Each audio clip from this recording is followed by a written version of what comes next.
All right. Hello, everybody. Welcome to the Life by Mazak podcast channel. I have been at this for a number of years without any real traction. But my goal has always been, and my direction from those outside of this reality have made it clear that my goal is to share my information, my experiences that I've had with clients and my own self. And so here I am doing that. And I've been at it for a very long time. And I recently received an email from an organization that noted that I was in the top 30 of over 2.7 million podcasts. I'm like, oh my gosh. I mean, that was very humbling.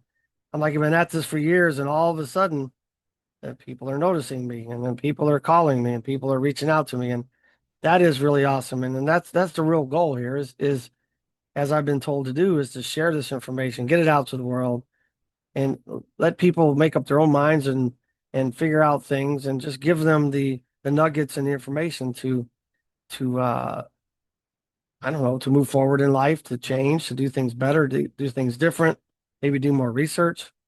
But this particular platform, it you can look, I guess, by the host, the location of the podcast, the demographics, and lots of different things. You can check on emails, you can reach out to them, you can pitch to them, and it doesn't take very much time. So you get a chance, say, go out and look at or visit millionpodcast.com and you'll see I am number 30, which, like I said, is very, very humbling and never imagined I would ever be in that position.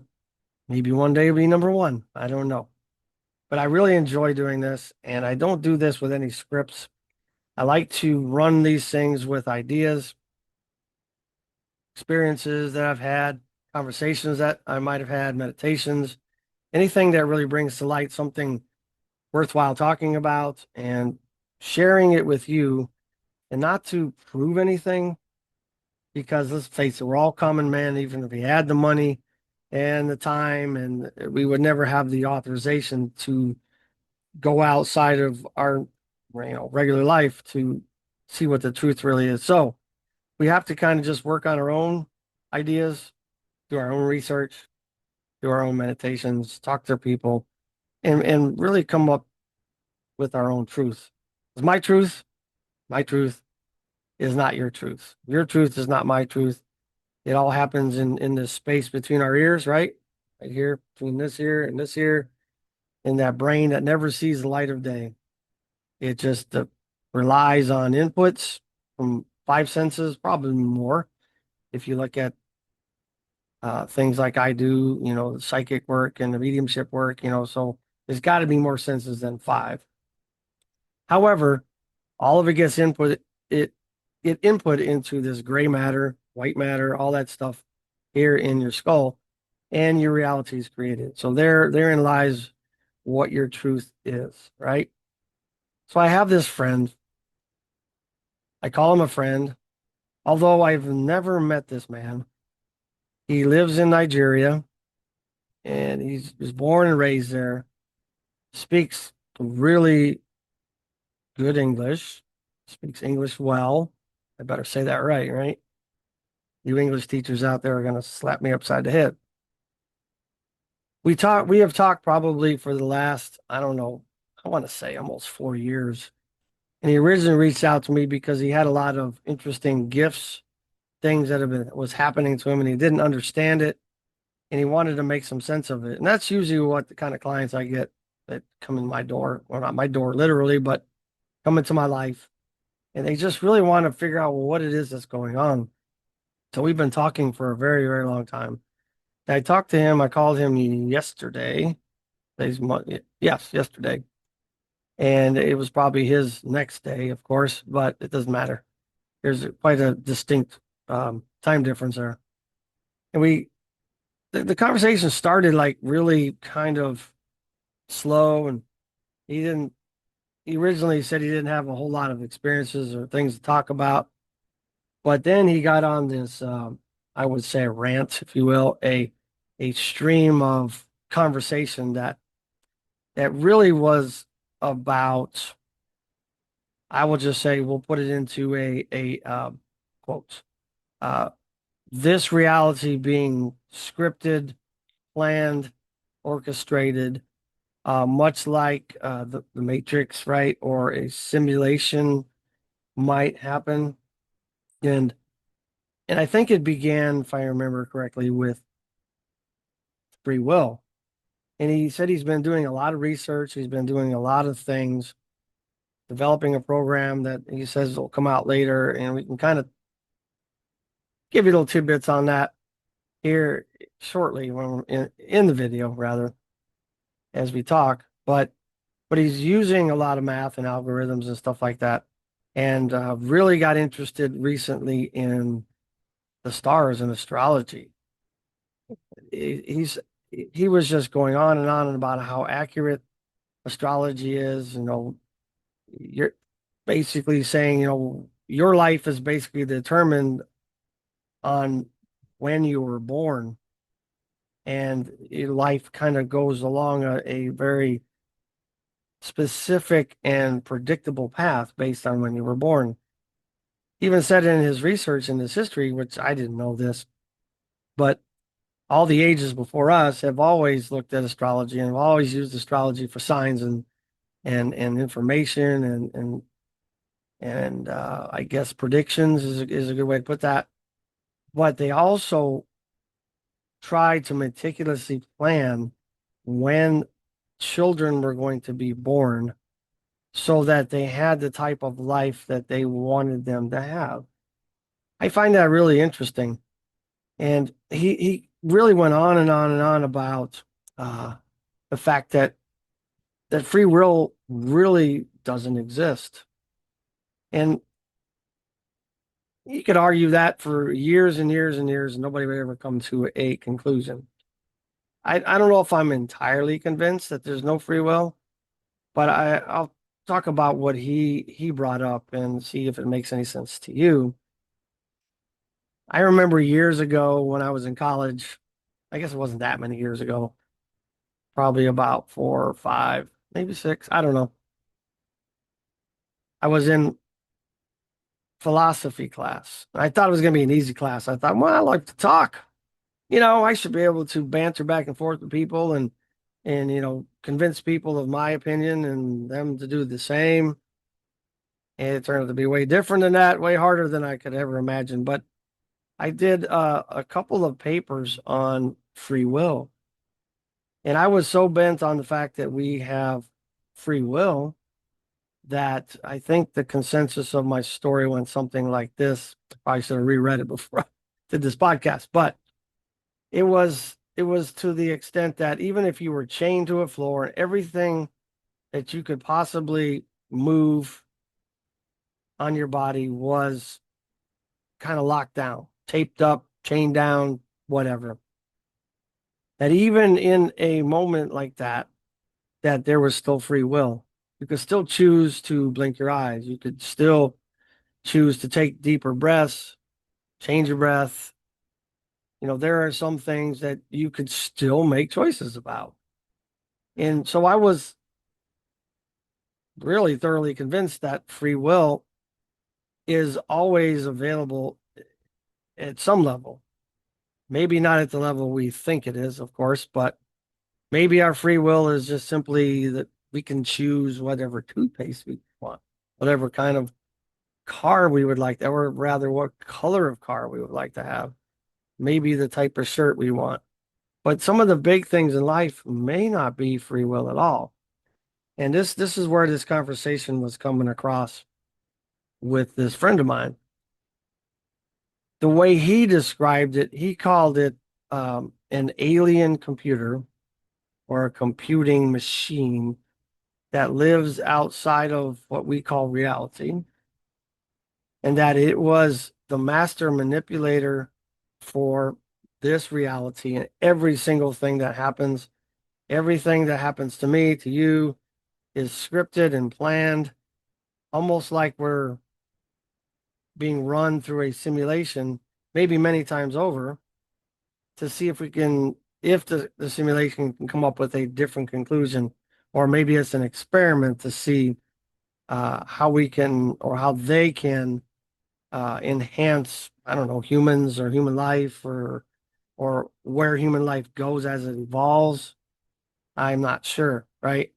But that in some ways that kind of makes sense. I mean, if you look at the simulation theory, ideas and research and what people talk about with that, even the what is his name? Neil,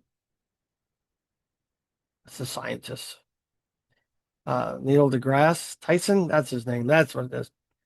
Is when he was asked if we lived in a simulation, I believe he said that the chances of us being in base reality, which is the original reality, wherever or whatever that is very astronomically low.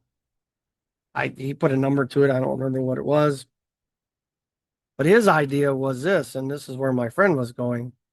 I put a little spin on it here in a minute, but where, for example, in let's use this reality as we know it. What are we doing now? We're creating AI. We're allowing AI, rather. I think it's always been around. However, AI is now coming in the picture, artificial intelligence, and it is going to, as we can all probably see, it will eventually take over most everything we do. Our thinking processes, much of what we do for work, uh, you name it. It's going to become much smarter than us and much more efficient. I mean, it's if you've not used artificial intelligence, sorry, that's kind of an oxymoron, right?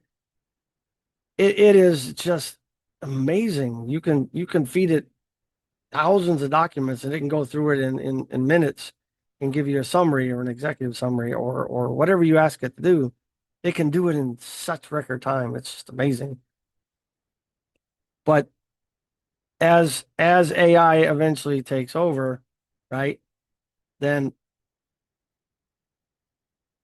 most of the time civilizations come to a close or human life as we know it, so to speak, gets reset, right? And so Neil Tyson, deGrasse Tyson, I cannot say his name. Anyway, the scientist talks about the fact that, we may be multiple layers of simulations uh, in the queue, if you will, right?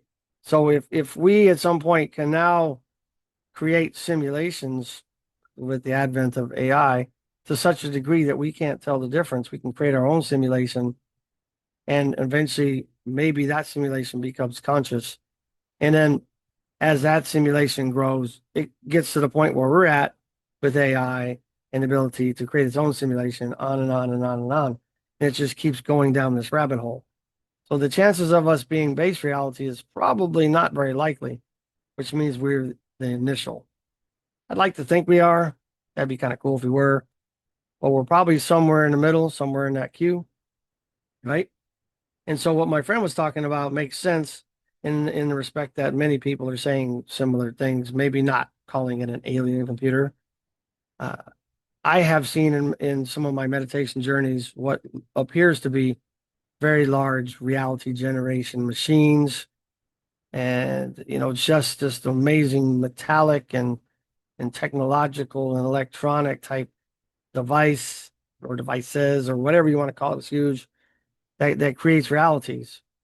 And I'm not saying that that's true because I saw it, but some of these things he's talking about make sense to me in the respect that I've seen them in the past in some way, shape, or form, right? And the other thing that he brought up, the spin I wanted to put in that just kind of threw me off for a minute.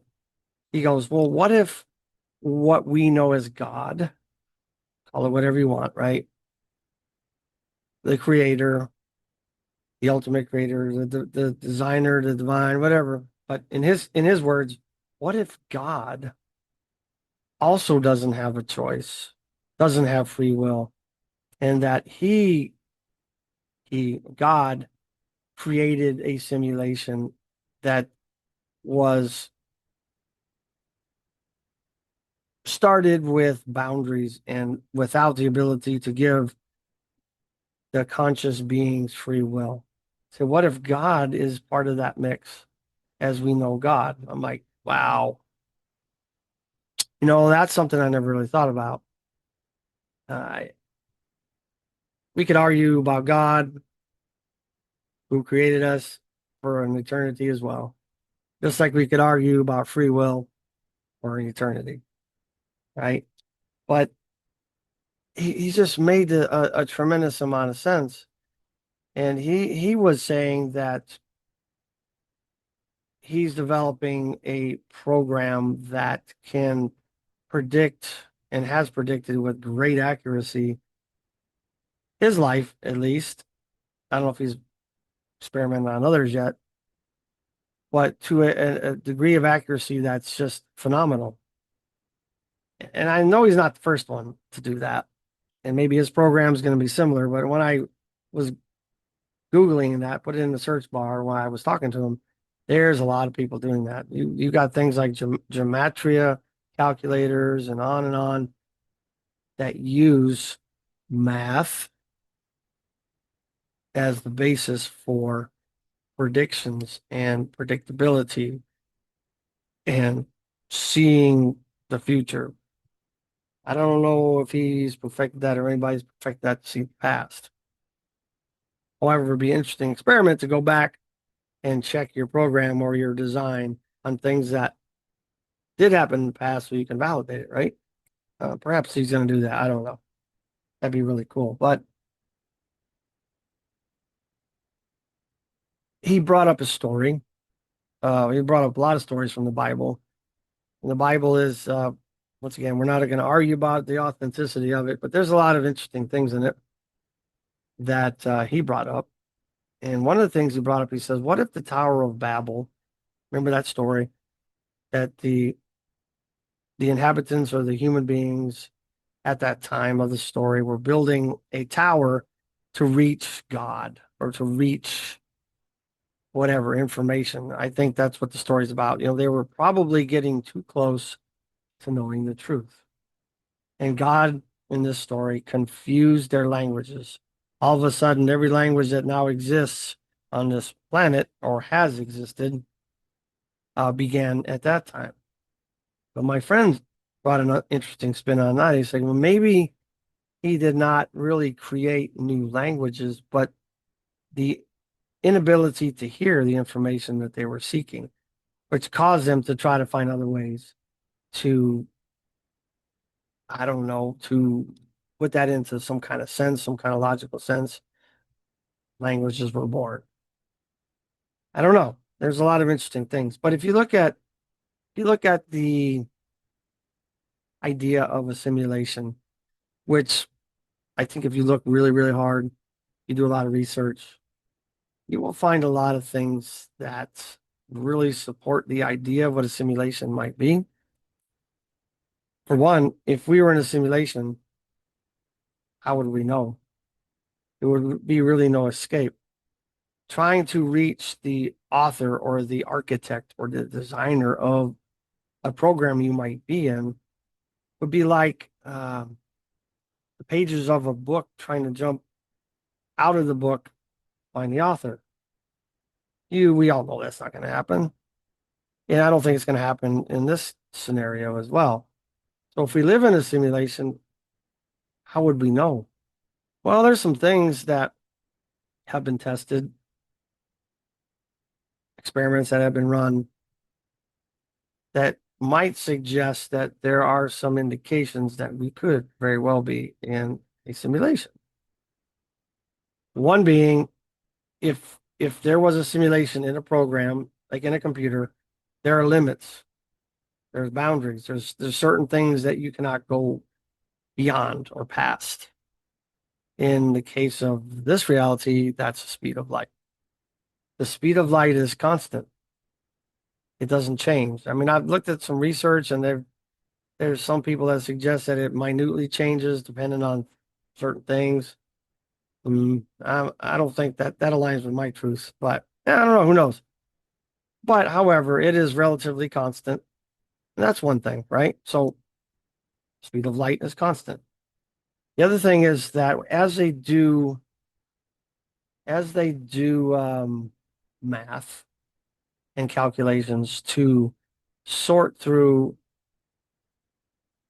quantum physics or physics in general, all that stuff. Because let me back up on that for a second. So all the languages that we're confused, all the languages that we speak now, all the different dialects and all the different tongues, all the different things that we use to communicate. There's one thing that is common across all platforms, and that is math. Math is absolutely my worst subject. I cannot stand it. Doesn't make any sense to me.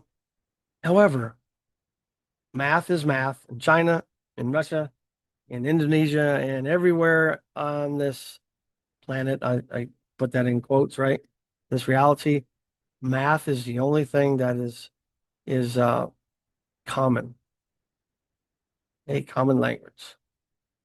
So when they use these equations to quote unquote prove things or to try to make sense of these things, one of the things that's come up is for some reason they're finding in their massive equations. Don't ask me how this works, or I just know that they talked about it on lots of videos and lots of researchers talked about this.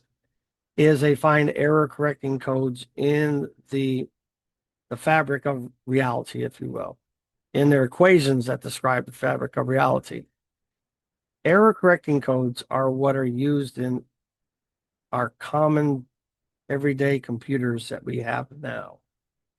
So what that means is that whenever something is happening on your computer or on the internet or whatever, these these correction codes bring everything back to where the balance is, where it kind of resets your computer back to baseline. So you can go off and do all these things and all these programs and all these different things. And when you're done or when you stop, it just kind of resets, these error correcting codes. And so it doesn't allow the computer to go wonky and go all over the place, right? So they're finding these things in their equations. So it doesn't prove anything, but it sure does make you think, right? I'd like to think we aren't in a simulation. It'd be nice to know at some point that this is real, right? This is not just information or data or digits that are put together to make me feel like I'm a human being named Rob, right? Name that was given to me. However, I think if we look at the simulations we're able to do now, the artificial simulations that we can do now, virtual simulations, you can put on a headset and it feels like it's no different than what we consider this reality. In our current timeline, we're able to produce simulations that are very indistinguishable between what we consider our real simulation. And imagine what it's going to be like in 5, 10 years. I remember when I was a kid, I'm 65 now, there was no computers. There was barely phones in homes. Look how quickly we have advanced in 50 some odd years. I mean, we're exponentially going to the technological age where, as you remember earlier in this discussion, where civilizations have been talked about having reached this, like Atlantis and Lemuria and all these different things, right? Where they've reached the age of an enlightenment, if you will, or technological advances so great that it overtook the human beings, right? We're kind of headed that way. So I don't know if that's scary or if that's just, I don't even know how to describe it. I don't know what to say about that. But I don't know if I disagree with my friend, but if incompletely, right? I don't know if I agree with him completely, but his take on it is that it really doesn't matter what decision we think we've made as a choice, that choice was already designed to be made. It's sort of like that line in The Matrix when that woman that was the psychic, I can't think of what they called her, but when uh, Neo went to see her, uh, I remember the phrase went something like, "You did not come here to make a choice. You came here to understand why you made the choice." That's a very powerful statement. Even if you look at research that's being done using brain scans and EEGs, looking at the activity. Sorry, hit my mic. Looking at the activity of the mind and the different parts of the mind that are responsible for making decisions. I don't know what part of the brain or mind that is, but in all the studies I've looked at, I found that as many as 7 seconds before a decision is realized, if you will, by the conscious mind, which is the really smart part of the activity of our brain, right? Our mind, up to 7 seconds before that happens, a decision is already made. And in that case, if that's true, if that science is true, which I do believe it is, are we really making the decisions? Or are the decisions being made somewhere deep in our subconscious, somewhere from without us, outside of us? Are we simply the receiver? Are we just simply the character that's being fed information and making that character believe that they have free will and that they can decide and they can actually make decisions and choose things? Oof, that's kind of deep right there, right? It seems like the more time goes on, the more science is proving the metaphysical and the spiritual ideas. And it's also showing us that really we're all saying the same thing, just using different terms. I mean, think about that for a second. If I talk to you about a metaphysical journey I had through meditation, or some kind of random download or message I got, and and it's accurate, for example, which most time it is, but how can I prove to you where that comes from? How can I prove to you how I got that? How can I prove to you the method that I use? I can't prove anything to you about that. I can't prove to you any aspect of that. Now, the only thing that is very helpful and very relevant is when I'm the message is for somebody else and it makes sense to them and it's helpful to them. It's great. But that doesn't mean I know where it really comes from. I have my ideas, I have my thoughts, I have my beliefs, I have my truth, but that doesn't mean that's where it's coming from. Where is this coming from? I don't know, right? I don't think we'll ever really know, being alive, what our real, let me back up. I don't think we'll ever know what our reality truly is. And I think I can speak for all of us here that the hope is that when we get to the other side of this life, that we can actually get a glimpse back and go, that's what it was. So that we can have some kind of closure. Right now, we don't really know. Here I am talking about these things, but I don't know. I asked my friend, I said, "So you believe in the stars?" I said, "To me, they appear to be fixed. They haven't changed in centuries. If we're hurtling through space, right? Spinning around the sun, spinning around the axis, hurtling with the Milky Way through the galaxy as it's expanding at 75 kilometers per second or something like that. I don't remember. you would think that the sky would change every day, or at least some over the centuries. However,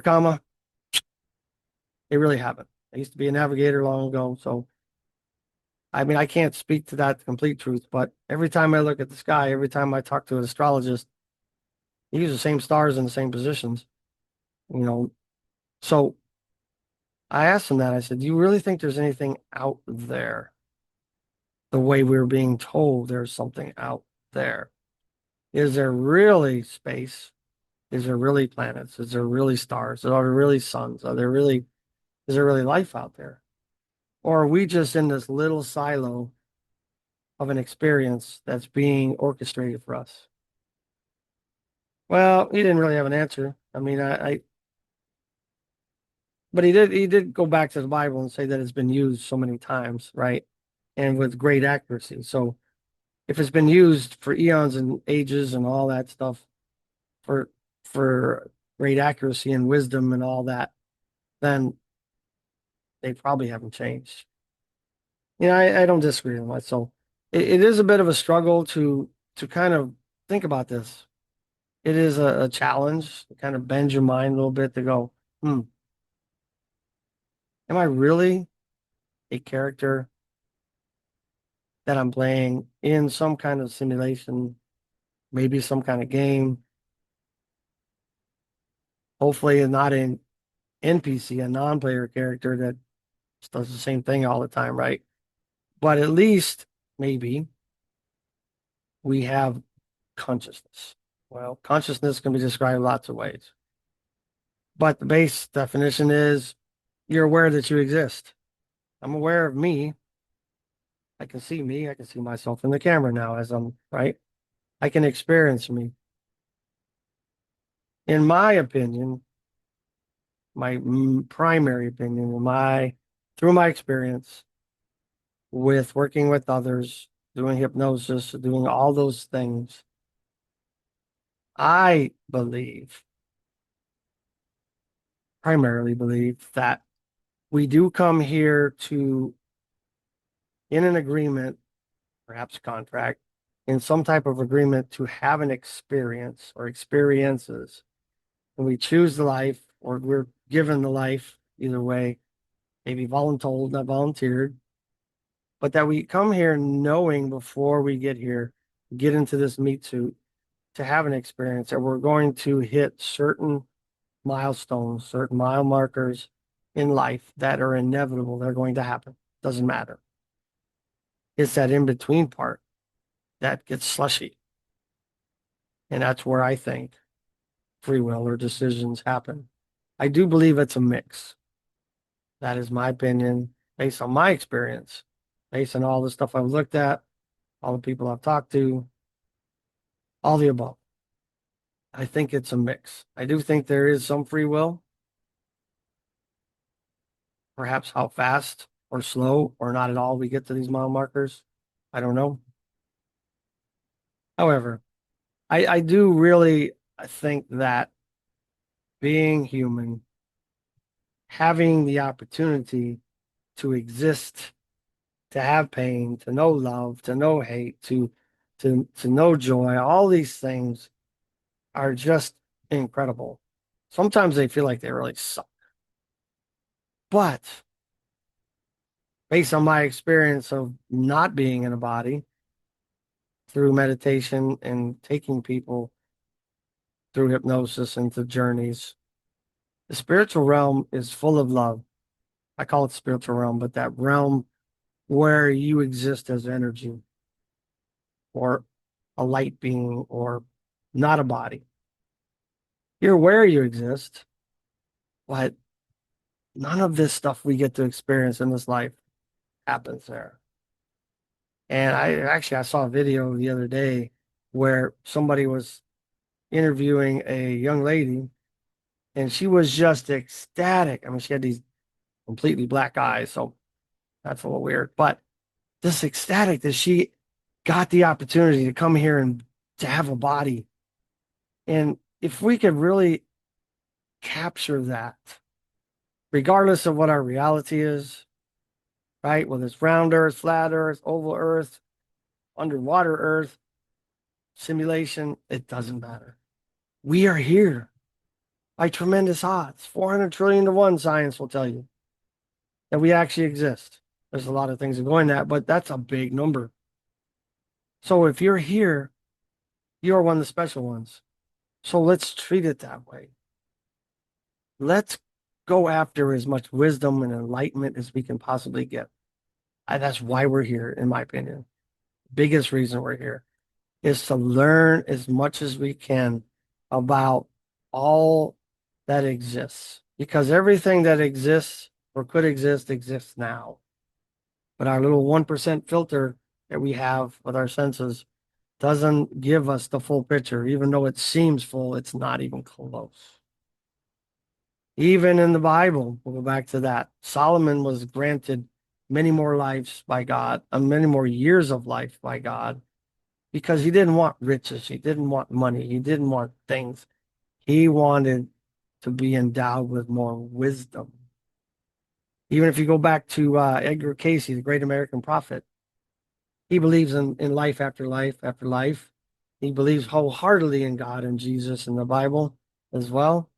And he will tell you that what you should, or he did tell you, he's not around anymore, but that you should learn everything you can possibly learn in this life, for it'll make the next life better, next life easier, get you closer to the ultimate goal, which in his opinion and many people's opinion, and even mine, when we rejoin God or the source or where we came from, we will finally be able to be that complete soul and be back in union once again with who we truly are.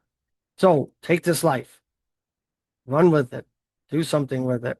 Don't just sit around binge watching TV, drinking beer with your buddies all every weekend. You know, put something into this life. You don't have to be rich and popular, because that's fleeting as well. And it's a big burden anyway.